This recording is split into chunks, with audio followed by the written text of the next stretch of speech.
بسم اللہ الرحمن الرحیم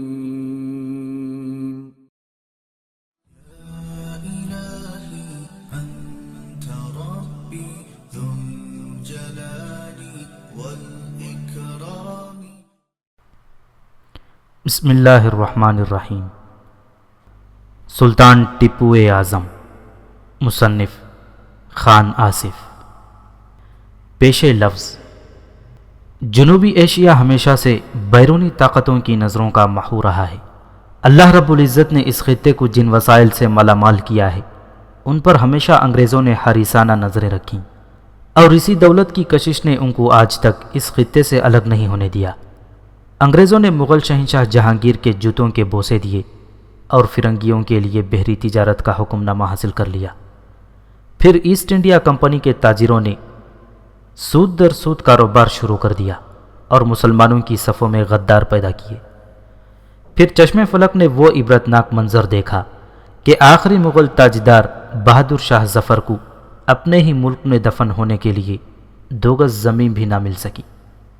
بر صغیر کے مسلمان اپنے کاندھوں پر 800 سالہ اقتدار کی لاش اٹھائے پھر رہے تھے، مگر ان کے لیے کہیں جائے پناہ نہیں تھی۔ انگریزوں نے جس طرح بر صغیر پاک و ہند میں اپنے قدم جمائے، ان کے اثرات بد سے آج تک ہم محفوظ نہیں ہیں۔ آج بھی ہم ان کے محکوم و معتوب نظر آتے ہیں۔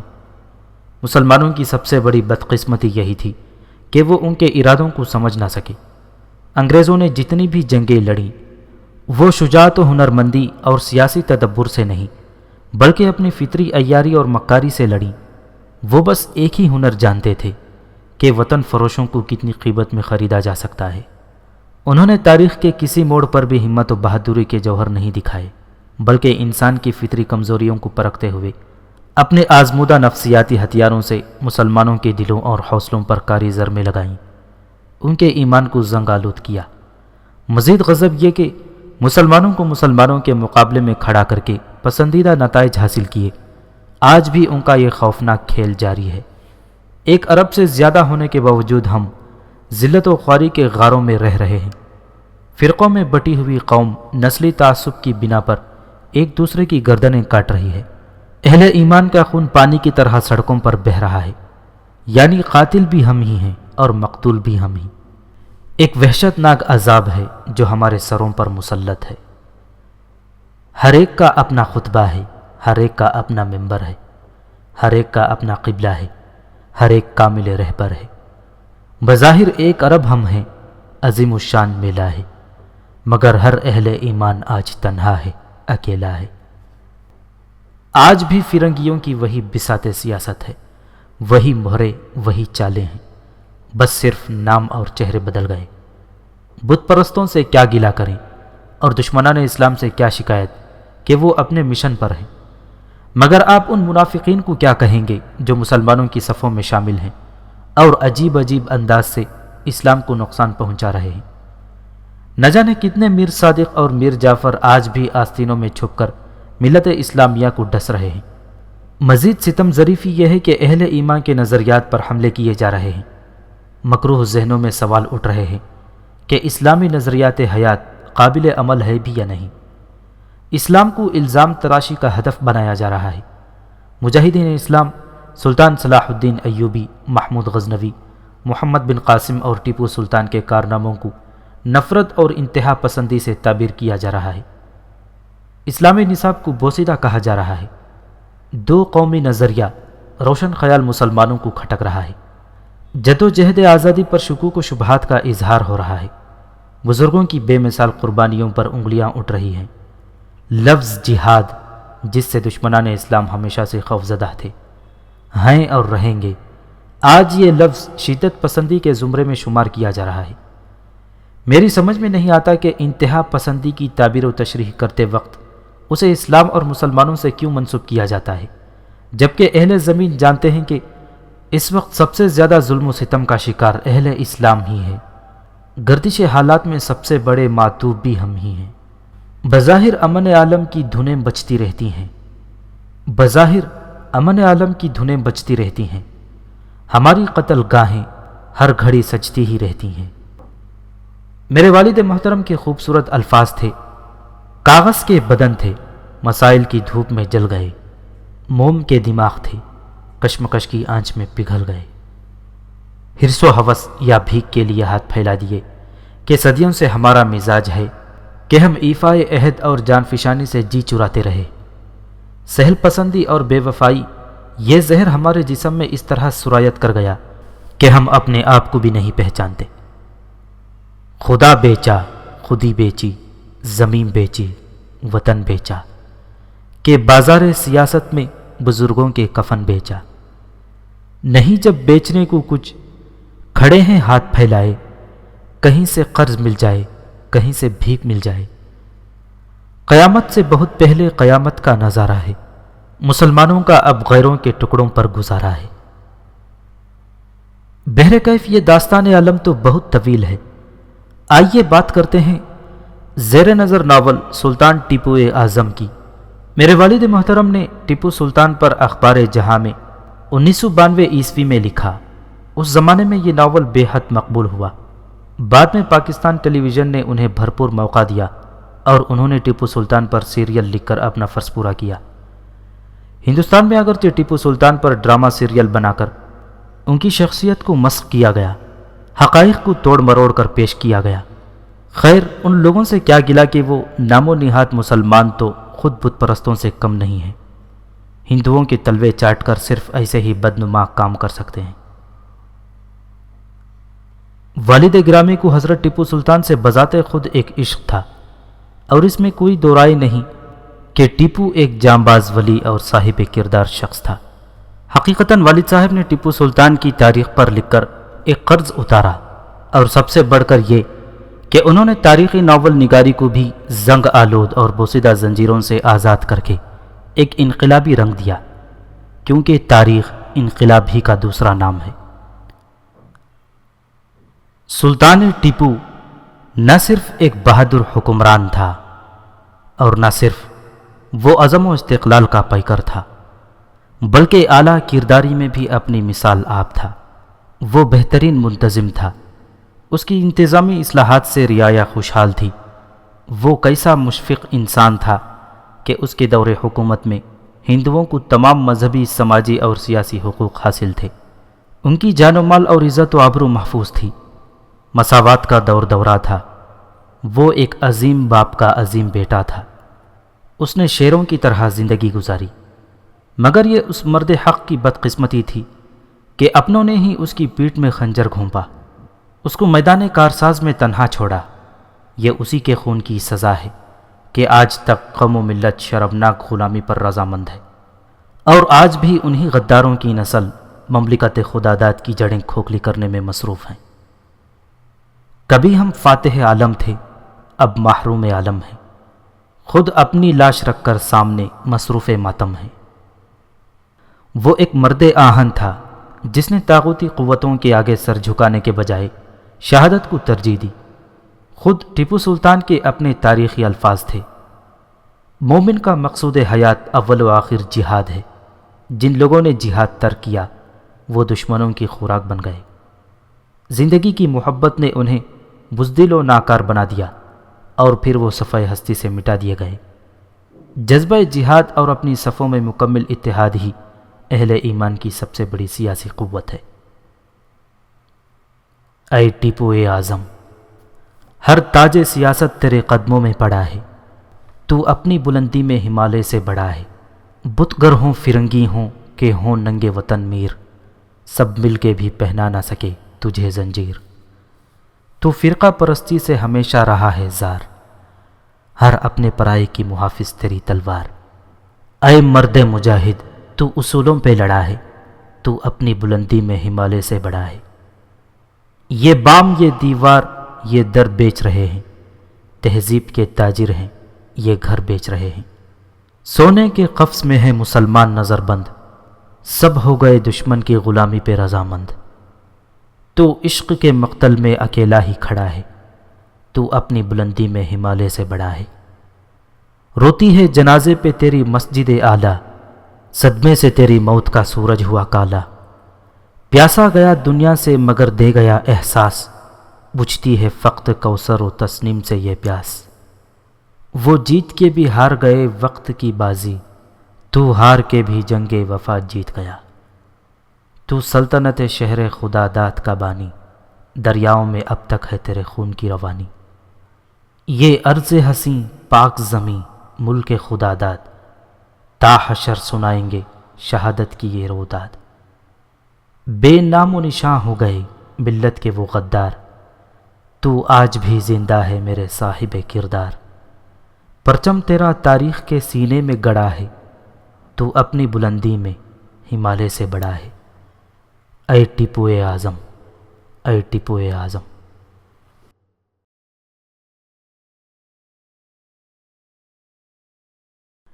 شیخ ولی محمد صحیح نسل عرب تھا اور قریش کے ایک ممتاز قبیلے سے تعلق رکھتا تھا۔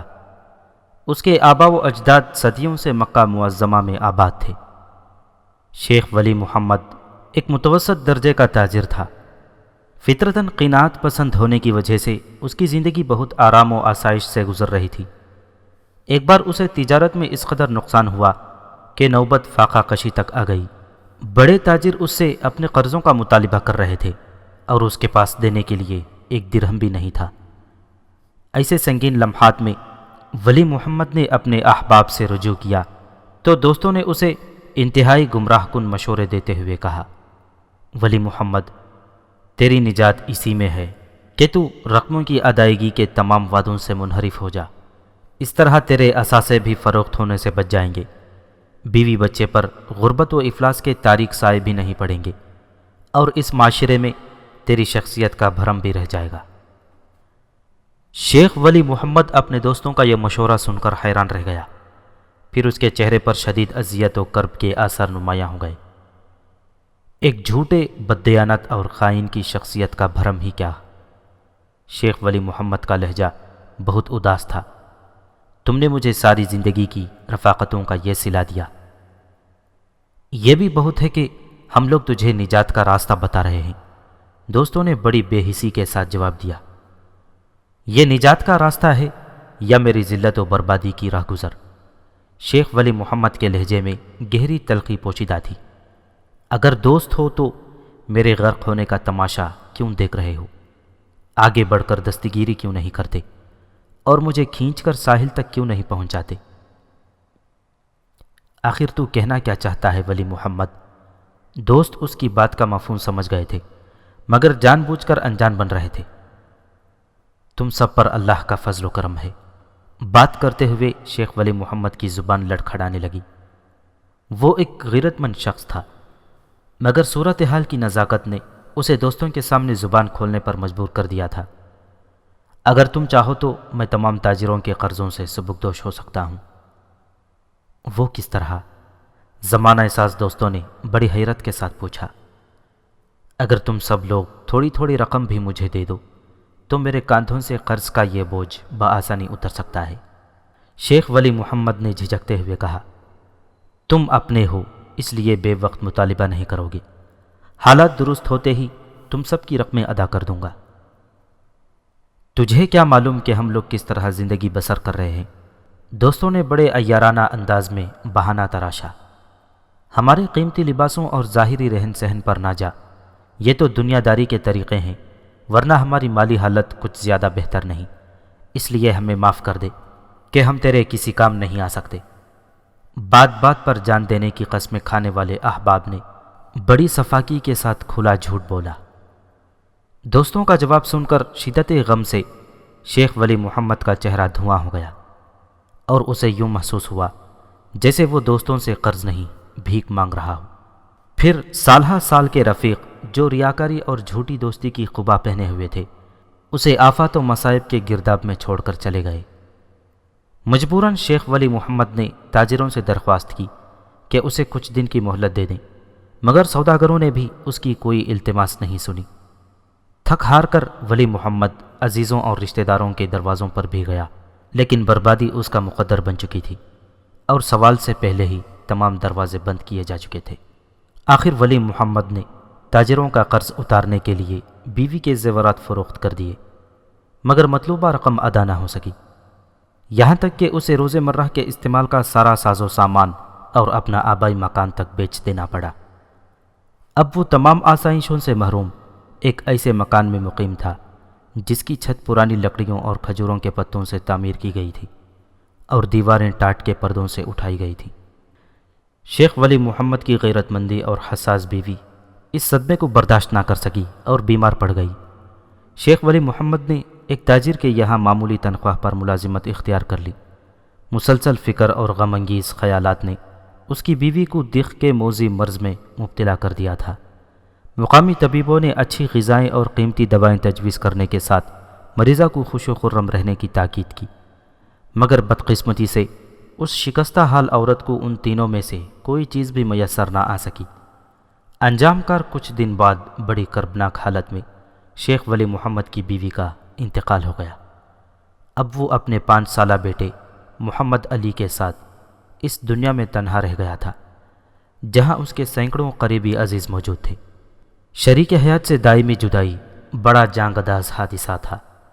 شیخ ولی محمد اس حادثے کو بھی برداشت کر لیتا، مگر وہ اپنے ان عزیزوں کے چہرے دیکھنا نہیں چاہتا تھا جو ہر موڑ پر سامنے کھڑے ہوئے اس کا مذاق اڑاتے نظر آتے تھے۔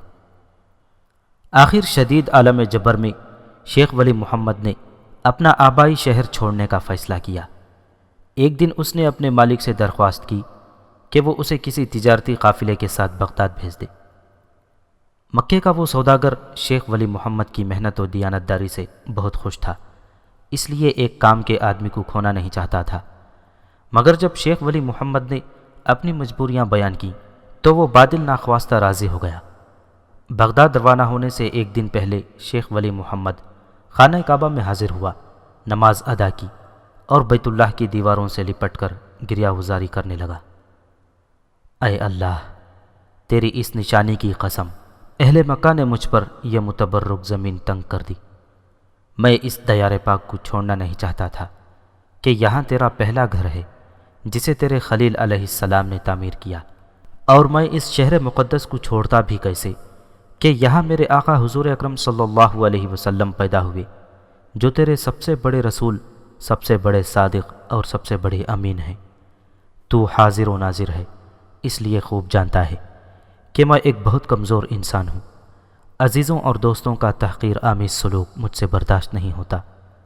ہجرت رسول کے صدقے میں مجھ پر یہ طویل و دشوار گزار سفر آسان کر، اور غریب الوطنی کے عالم میں میری مدد فرما کہ سب شاہ و گدا تیری مدد کے محتاج ہیں۔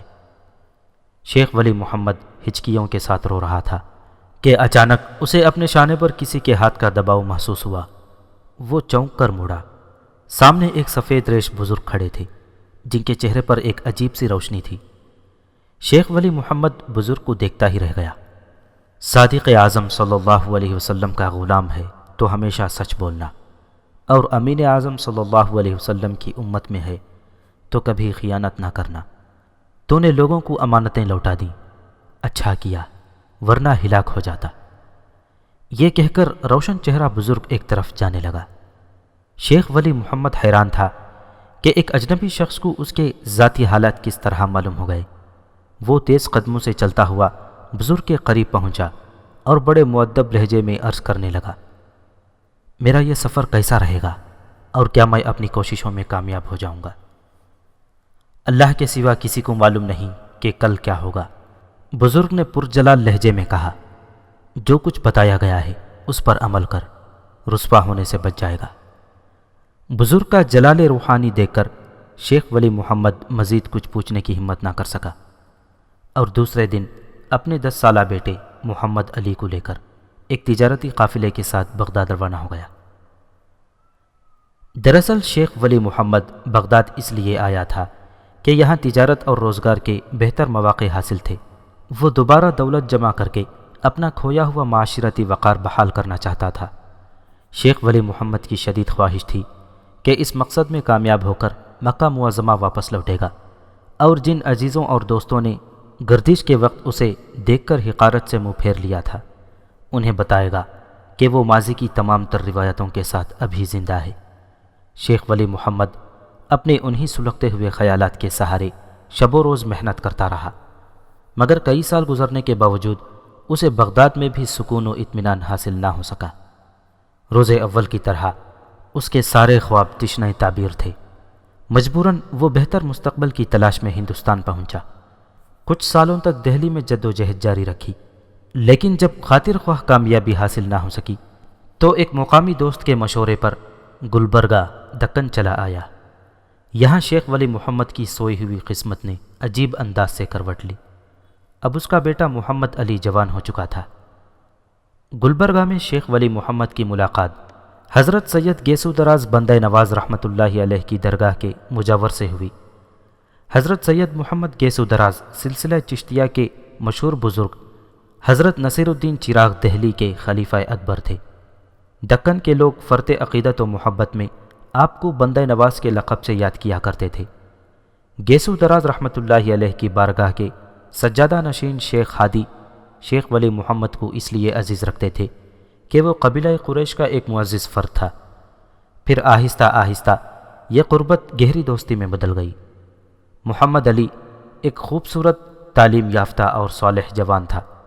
شیخ ہادی کے دوستوں نے انہیں مشورہ دیا کہ وہ محمد علی کو فرزندی میں قبول کر کے اپنی جوان سال بیٹی کے نازک فریضے سے سبکدوش ہو جائیں۔ شیخ ہادی نے کسی تعامل کے بغیر اس رشتے کو منظور کر لیا۔ شیخ ہادی کی بیٹی سے شادی کے بعد محمد علی کو گلبرگہ میں ایک خاص مقام حاصل ہو گیا تھا۔ اس کے باپ شیخ ولی محمد نے چین کی سانس لی، مگر اس کے سکون کی یہ مدت بہت مختصر تھی۔ محمد علی کے پہلے بیٹے کی پیدائش پر وہ بہت خوش تھا کہ اچانک آخری سفر پر روانگی کا حکم آ پہنچا۔ آخر شیخ ولی محمد چند روز بیمار رہ کر دنیا سے رخصت ہو گیا۔ باپ کے انتقال کے بعد محمد علی گلبرگہ سے ترک سکونت کر کے ریاست بیجاپور چلا آیا۔ یہاں اس نے کئی سال تک پرآسائش زندگی بسر کی، مگر بیجاپور کے زوال کے بعد محمد علی نقل مکانی پر مجبور ہو گیا۔ اب وہ اپنی بیوی اور 4 لڑکوں شیخ الیاس، شیخ محمد علی، شیخ محمد امام اور شیخ محمد کے ساتھ ضلع کولار کی طرف بڑھ رہا تھا۔ کولار میں محمد علی کے بہت سے شناسہ مقیم تھے، اس لیے یہاں اسے کسی قسم کی مالی دشواری پیش نہیں آئی، اور وہ غریب الوطن ہونے کے باوجود پرسکون اور آبرومندانہ زندگی گزارنے لگا۔ پھر جب شیخ محمد علی کا انتقال ہو گیا تو اس کے 3 لڑکے تلاش معاش میں کولار سے نکل کھڑے ہوئے۔ سب سے بڑا بھائی شیخ محمد الیاس اپنی بیوی اور بیٹے شیخ حیدر کو کولار میں چھوڑ کر تنجاور چلا گیا۔ 2 بھائی شیخ محمد امام اور شیخ علی محمد کرناٹک جا کر وہیں ملازم ہو گئے۔ صرف چوتھا اور آخری بھائی شیخ فتح محمد کولار ہی میں مقیم رہا۔ سب سے بڑے بھائی شیخ محمد الیاس کے بیٹے شیخ حیدر نے چند سال بعد میسور کے راجہ کرشنا وڈیار کی ملازمت اختیار کر لی۔ میسور کی مختصر تاریخ یہ ہے کہ 1399 عیسوی میں دوارکا سے 2 بھائی وجےیارا اور کرشنا رایا جنوب کی طرف سے آئے اور ہڈناڈ میں مقیم ہو گئے، جو میسور کے قریب ہے۔ ہڈناڈ کے راجہ کی بیٹی دیوا جی ایک انتہائی پرکشش شخصیت کی مالک تھی۔ دیوا جی کے حسن کا شہرہ سن کر قرب و جوار کے کئی راجہ، زمیندار اور جاگیردار اس کے عشق میں مبتلا ہو گئے تھے۔ ان سب میں کارو گھڑلی کا راجہ دیوا جی کو جنون کی حد تک چاہتا تھا۔ اس نے کئی بار ارادہ کیا کہ وہ ہڈناڈ کے راجہ کو دیوا جی کے رشتے کا پیغام بھیجے، مگر وہ خاندانی اعتبار سے ہندوؤں کی ایک نیچ ذات سے تعلق رکھتا تھا۔ اپنے اسی احساس کمتری کے باعث کارو گھڑلی کا راجہ دیوا جی کے لیے شادی کا پیغام نہ بھیج سکا اور دل ہی دل میں کسی گیلی لکڑی کی مانند سلگتا رہا۔ پھر جیسے ہی چند دن بعد ہڈناڈ کے راجہ کا انتقال ہوا، اس کی آتش شوق پوری شدت کے ساتھ بھڑک اٹھی۔ کارو گھڑلی کے عاشق مزاج راجہ نے کسی تاخیر کے بغیر اپنے ایک ایلچی کو خط دے کر ہڈناڈ کی رانی کے پاس بھیج دیا۔ رانی کارو گھڑلی کے راجہ کا خط پڑھ کر غصے سے کانپنے لگی۔ اس کم ذات کی یہ ہمت کیسے ہوئی کہ وہ ایک اعلیٰ نسب خاندان سے رشتے کے بارے میں سوچ بھی سکی؟ کارو گھڑلی کے ایلچی نے رانی ہڈناڈ کے ایک ایک لفظ راجہ کے گوشے گزار کر دیا۔ اپنے ذوق ہوس کی تکمیل کے لیے ایک بہانہ اس کے ساتھ آ گیا تھا۔ فوجی نقطہ نگر سے ہڈناڈ ایک معمولی ریاست تھی۔ کارو گھڑلی کے راجہ نے رانی کی اس کمزوری سے فائدہ اٹھایا اور ایک مختصر سی جنگ کے بعد ہڈناڈ پر قبضہ کر لیا۔ اب اس کے راستے میں کوئی دیوار حائل نہیں تھی اور وہ علل اعلان دیوا جی سے جبراً شادی کی تیاریاں کر رہا تھا۔ اس قدر سنگین لمحات میں وجیارا اور کرشنا رایا کی عیار عقل نے بڑے عجیب گل کھلائے۔ ان دونوں شاطر بھائیوں نے رانی ہرناڑ کو یقین دلایا کہ وہ کسی بھی حال میں اس بد نصیب راجا کی کوششوں کو کامیاب نہیں ہونے دیں گے۔ آخر وجیارا اور کرشنا رایا نے بڑی ہوشیاری سے ایک منصوبہ بنایا اور عین شادی کے دن راجا کارو گھڑلی کو قتل کر دیا۔ یہ خبر سنتے ہی مقتول راجا کی فوج بدحواس ہو کر بھاگ کھڑی ہوئی۔ پھر کچھ دن بعد وجیارا نے دیواجی سے شادی کر لی اور ہرناڑ کا راجا بن گیا۔ جب تک وجے نگر کی سلطنت قائم رہی، ہرناڑ کی ریاست سر جھکا کر اسے خراج ادا کرتی رہی۔ پھر جیسے ہی وجے نگر کا زوال ہوا تو راجا وڈیئر نے اپنی گردن سے غلامی کا طوق اتار پھینکا اور 1566 عیسوی میں سری رنگا پٹنم کو میسور کا دارالحکومت بنا دیا۔ مگر یہ ریاست زیادہ دن تک اپنی آزادی برقرار نہ رکھ سکی اور سلاطین بیجاپور کی باجگزار بن گئی۔ جنوبی ہند کی اسلامی ریاستیں ہمیشہ ایک دوسرے سے برسر پیکار رہتی تھیں اور مرہٹوں کے ساتھ مل کر مغل سلطنت کے لیے خوفناک سیاسی مسائل پیدا کرتی رہتی تھیں۔ آخر اس مستقل عذاب سے نجات پانے کے لیے شہنشاہ اورنگزیب عالمگیر نے 1684 عیسوی میں جنوبی ہند پر حملہ کر دیا۔ 3 سال کی طویل خون ریزی کے بعد یہ سیاسی مہم اپنے انجام کو پہنچی اور 1686 عیسوی میں ہندوستان کے سیاسی نقشے سے بیجاپور کی سلطنت کا وجود مٹا دیا گیا اور مغل فوجیں تمام جنوبی ہند پر قابض ہو گئیں۔ عالمگیر نے جنوب کے نئے انتظام کے لیے 2 صوبے داریاں قائم کیں، ایک ارکاٹ کی، دوسری سرا کی۔ سرا کا صوبہ بالا گھاٹ میں تھا جس میں میسور واقع ہے۔ سرا کا پہلا مغلیہ گورنر قاسم خان کو بنایا گیا جس نے میسور فتح کیا تھا۔ اس کے بعد ذوالفقار خان گورنر مقرر ہوا۔ اسی کے عہد میں مسلمان میسور کے گرد و پیش میں آباد ہونے لگے۔ بیجاپور کے کچھ مسلمان گھرانے پہلے ہی یہاں آباد تھے، مگر سقوط بیجاپور کے بعد وہاں کی ایک بڑی آبادی مغل فوجوں کے ساتھ مل کر بلاری، اننت پور اور میسور منتقل ہو گئی۔ اسی لیے میسور میں جس قدر بھی مسلمان آباد تھے ان میں تقریباً 90% کا تعلق ریاست بیجاپور سے تھا۔ اس وقت میسور کے راجا چکریوا وڈیار کی حیثیت ایک آسودہ حال جاگیردار سے زیادہ نہیں تھی۔ 1696 عیسوی میں مرہٹوں نے سر اٹھانا شروع کیا اور وہ توسیع سلطنت کا جنوبی جذبہ لے کر سری رنگا پٹنم پر حملہ آور ہوئے۔ مگر اس وقت شہنشاہ اورنگزیب عالمگیر اپنے پورے جاہ و جلال کے ساتھ جنوبی ہندوستان میں موجود تھا، اس لیے مرہٹے ناکام و نامراد لوٹ گئے۔ وقت کی رفتار کا صحیح اندازہ کرتے ہوئے میسور کے راجا چکدیوا نے اورنگزیب کے پیروں پر سر رکھ دیا۔ آج سے میں شہنشاہ کی مکمل غلامی کا اعلان کرتا ہوں۔ اس کے ساتھ ہی راجا چکدیوا نے بے شمار قیمتی تحائف عالمگیر کی خدمت میں ارسال کیے۔ جواب میں شہنشاہ اورنگزیب نے راجا کو جگدیوا کا خطاب بخشا، نوبت و نقارہ رکھنے کی اجازت دی اور راجا کے بیٹھنے کے لیے ہاتھی دانت کا ایک تخت بھی عطا کیا۔ مگر جیسے ہی 1707 عیسوی میں عالمگیر کا انتقال ہوا تو ایک طرف سرا کا حاکم نواب بن بیٹھا اور دوسری طرف میسور کے راجا خود مختار بن گئے، اور اسی آزاد ریاست میں شیخ حیدر نے راجا کرشنا وڈیار کی ملازمت اختیار کی تھی۔ کچھ دن بعد ہی شیخ حیدر نے راجا میسور سے اپنے سب سے چھوٹے چچا شیخ فتح محمد کی سفارش کی۔ نتیجتاً کرشنا وڈیار نے شیخ فتح محمد کو بھی اپنی فوج میں ملازم رکھ لیا۔ مگر شیخ فتح محمد کو یہ ملازمت راس نہیں آئی۔ راجا کرشنا اپنے چند درباریوں کے ہاتھوں میں کٹ پتلی بنا ہوا تھا۔ یہ منافقوں، بدکاروں، عیاروں اور خوشامدیوں کا ایک گروہ تھا جو درپردہ میسور پر حکومت کر رہا تھا۔ ان سب کی ایک ہی خواہش تھی کہ حکومت سے وابستہ ہر شخص راجا کرشنا کے ساتھ ان کی خدمت گزاری کے فرائض بھی انجام دے۔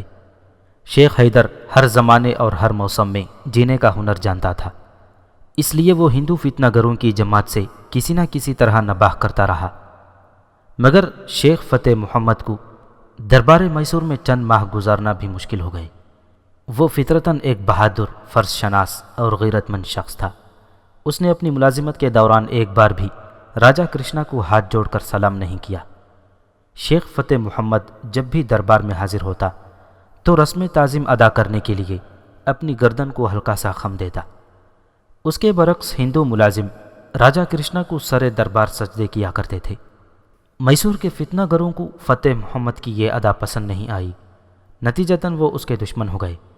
پھر انہوں نے کئی بار اشاروں سے فتح محمد کو یہ بات سمجھانے کی کوشش کی کہ ریاست کا کوئی ملازم ان کے تعاون کے بغیر سکون و آبرو کی زندگی بسر نہیں کر سکتا۔ میں نے دربار میسور میں صرف اپنی خدمت فروخت کی ہیں، اپنا سر نہیں بیچا، شیخ فتح محمد نے ہندو فتنہ گروں سے صاف صاف کہہ دیا۔ اس حقیر سی ملازمت کا تو ذکر ہی کیا، اگر کبھی حالات یہ رخ اختیار کر لیں کہ میری زندگی تمہارے رحم و کرم کی محتاج ہو کر رہ جائے تو میں ایسے جینے پر مر جانے کو ترجیح دوں گا۔ شیخ فتح محمد کی صاف گوئی نے فتنہ گروں کی نفرت میں کچھ اور اضافہ کر دیا۔ انجام کار وہ سب کے سب فتح محمد کے خلاف راجہ کرشنا کے کان بھرنے لگے۔ اٹھتے اٹھتے شیخ حیدر کو بھی اس سازش کی خبر ہو گئی۔ اس نے تنہائی میں چچا سے گفتگو کرتے ہوئے کہا، آپ صبر اور ذہانت سے وقت گزارنے کی کوشش کریں، سارا میسور جانتا ہے کہ وہ کتنے با اثر لوگ ہیں، آپ کی بے باکی سے میرے عہدہ منصب کو بھی خطرہ لاحق ہو سکتا ہے۔ شیخ فتح محمد نے بڑی اداس نظروں سے بھتیجے کی طرف دیکھا اور پھر یکایک مسکرانے لگا۔ مطمئن رہو، میں تمہیں کسی آزمائش میں مبتلا نہیں کروں گا، یہ میری ذات کی جنگ ہے اور میں اسے اکیلا ہی لڑوں گا۔ فتنہ گروں کی جماعت راجہ کرشنا کو فتح محمد کے خلاف بھڑکاتی رہی، مگر اس نے کوئی تاثر قبول نہیں کیا۔ راجہ کے نزدیک شیخ فتح محمد ایک لائق فوجی افسر تھا اور ریاست میسور کو ایسے جانباز کی سخت ضرورت تھی۔ جب ہندو فتنہ گروں کا یہ منصوبہ بھی ناکام ہو گیا تو انہوں نے میسور کی ایک خوبصورت طوائف شانتی کو فتح محمد کے پیچھے لگا دیا۔ اس وقت فتح محمد نوجوان بھی تھا اور غیر شادی شدہ بھی۔ طوائف شانتی کو سمجھا دیا گیا تھا کہ وہ جلد از جلد اپنی عشورہ ترازیوں سے فتح محمد کی سرکش جوانی کو زیر کرے اور اسے شراب نوشی اور قمار بازی کا عادی بنا دے۔ اس طرح مفسدوں کی یہ جماعت فتح محمد کو راجہ کرشنا کی نظروں میں ایک اوباش اور شرابی فوجی افسر ثابت کرنے میں کامیاب ہو جاتی۔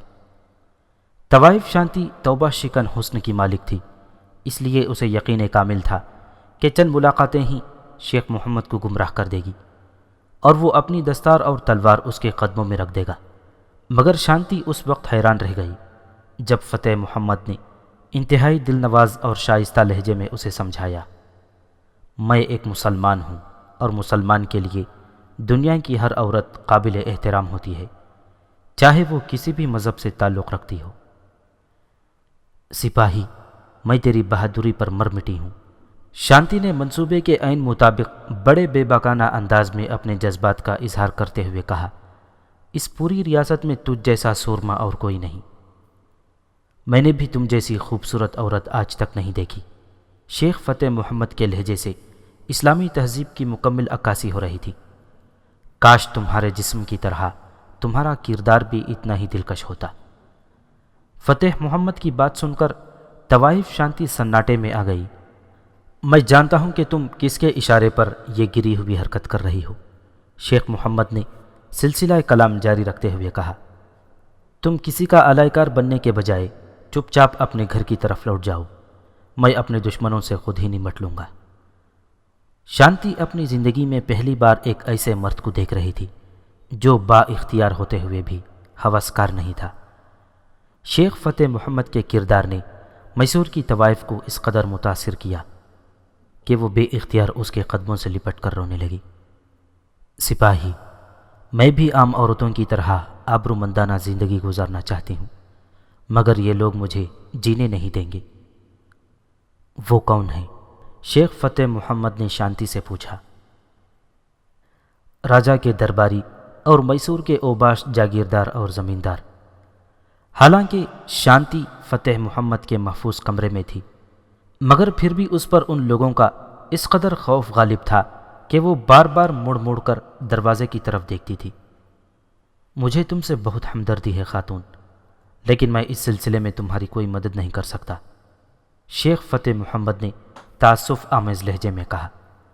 وہ سب کے سب تمہاری ہی قوم کے لوگ ہیں اور بدقسمتی سے میں ان کا ایک معمولی غلام ہوں، اور اگر میں مسلمان ہو کر تمہاری قوم میں شامل ہو جاؤں، شانتی نے اس طرح کہا جیسے کسی ڈوبتے ہوئے شخص کو ساحل تک پہنچنے کے لیے کوئی مضبوط سہارا مل گیا ہو، میرا مذہب کسی پر جبر نہیں کرتا، شیخ فتح محمد نے کچھ سوچتے ہوئے کہا، تم شوق سے اسلام قبول کر سکتی ہو، مگر تبدیلی مذہب کے باوجود تمہیں ان لوگوں کی طاقتور خونی پنجوں سے نجات نہیں مل سکتی۔ ایک تو یہ کہ میسور میں مسلمانوں کی تعداد بہت کم ہے۔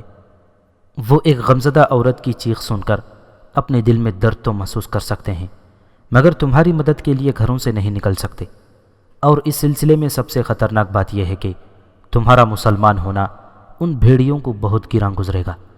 اس لیے اگر تم اپنا مذہب بدلنا چاہتی ہو تو خاموشی سے مسلمان ہو جاؤ اور اس وقت تک انتظار کرو جب تک مسلمانوں کو ریاست میسور میں فیصلہ کن طاقت حاصل نہ ہو جائے۔ شانتی نے دوبارہ فتح محمد کے قدم چھوئے اور واپس جانے لگی، پھر یکایک مڑی اور اداس لہجے میں بولی، وہ سب کے سب آپ کی عزت اور جان کے دشمن ہیں، ہر قدم پر ان سے ہوشیار رہیے گا۔ تم جس مذہب کو اختیار کرنے کا ارادہ رکھتی ہو اس کے بنیادی عقائد میں یہ بات بھی ہے کہ اللہ ہی موت اور زندگی دیتا ہے اور اسی کی بارگاہ جلال سے انسانوں کے لیے عزت اور ذلت تقسیم ہوتی ہے، اور کائنات کی ہر طاقت اسی کے کرم کی محتاج ہے، اور اس کے لامحدود اختیار میں کوئی دوسرا شریک نہیں ہو سکتا۔ تم میری طرف سے مطمئن ہو کر جاؤ اور صرف اپنا خیال رکھو۔ دوسرے دن ہی شانتی نے دربار میسور کے ان فتنہ گروں سے کہہ دیا، فتح محمد ایک پتھر ہے اور میں اس پتھر کو پگھلانے کی طاقت نہیں رکھتی۔ میسور کی طوائف شیخ فتح محمد کی ہدایت کے مطابق بڑی ہوشیاری سے گفتگو کر رہی تھی۔ تو پھر تیرے حسن پر لعنت ہے، ایک فتنہ گر دیون رائے غضبناک ہو کر بولا۔ یہ شخص قوم کا بنگالی تھا اور اسے راجہ کرشنا کے دربار میں بڑی اہمیت حاصل تھی۔ دیوان رائے، تم کیوں اپنے دماغ کو جلاتے ہو؟ دوسرا فتنہ گر سورج مل انتہائی سرد لہجے میں بولا، ایک طوائف اس سے زیادہ اور کیا کر سکتی ہے؟ پھر بھی اس نے ہمیں تو یہ بتا دیا ہے کہ فتح محمد ایک بھاری چٹان ہے۔ سورج مل مرہٹا قوم سے تعلق رکھتا تھا۔ اس کے متعلق یہ روایت مشہور تھی کہ وہ اپنے دشمن سے فحش گالیاں کھا کر بھی ہنستا رہتا تھا اور پھر گالیاں دینے والے کو اس زہریلے سانپ کی طرح ڈس لیتا تھا جس کا کانٹا پانی نہیں مانگتا۔ بس اب تو اپنے گھر جا شانتی، تیرا کام ختم ہو چکا ہے، ہم اس چٹان کو توڑنے کے لیے کوئی دوسرا تیشہ ڈھونڈ لیں گے۔ شانتی خوشی خوشی گھر چلی گئی۔ اب وہ ایک پاکیزہ اور آزاد زندگی کے خواب دیکھ رہی تھی، مگر دیوان رائے اور سورج مل نے اس کی آنکھوں سے سارے خواب چھین لیے۔ دربار میسور کے فتنہ گر اس عورت کو کس طرح زندہ رہنے دیتے جو ان کے ایک خوفناک منصوبے میں شریک رہ چکی تھی؟ آخر شانتی کو اس حالت میں قتل کر دیا گیا جب وہ خفیہ طور پر مسلمان ہو چکی تھی۔